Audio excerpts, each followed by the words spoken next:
Walang iya ka! Ano nyo kayo iya ka? Bumuha ka ba ng pera yun? Sige! Pero pagi sa'yo! Ano sabi mo? Asuhin ako! Sa'yo! Ano sabi mo? Tigilan mo anak ko! Tigilan mo pag-uusap ng pera sa kanya!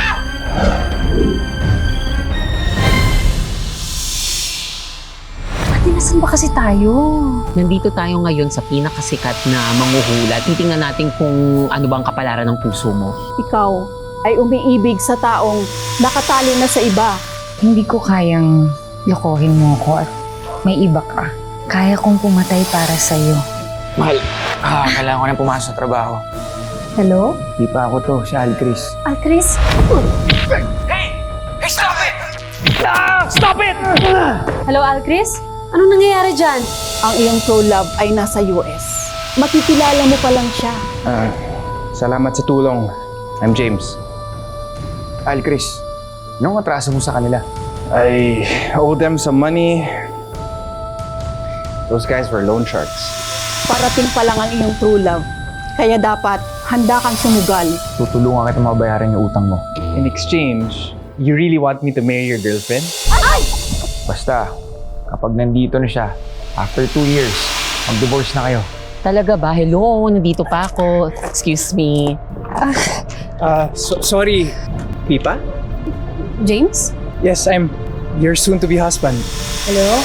Iselda? Hello, Baby Lynn! Ma, Kumusta? Napatawag ka?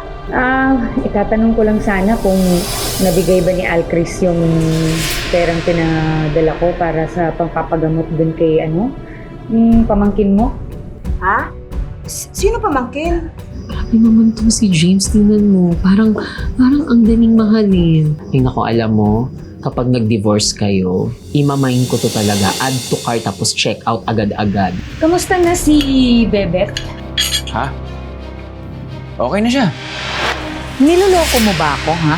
Eh, di ba sinabi ko sa'yo, pag nalaman kong niloloko mo ako, hindi ako natatakot pumatay. Nakakita ka ng bagong mahuhututan ng pera.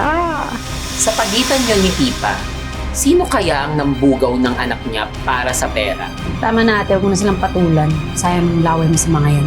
Walang iyak to! Don't you dare touch my wife. Happy Monday. Pipa, can we make this for real? Pwede bang tayo na talaga? Pipa, handa akong sumugal sa nararamdaman ko sa'yo. Ano si Alcris? Pipa, I love you.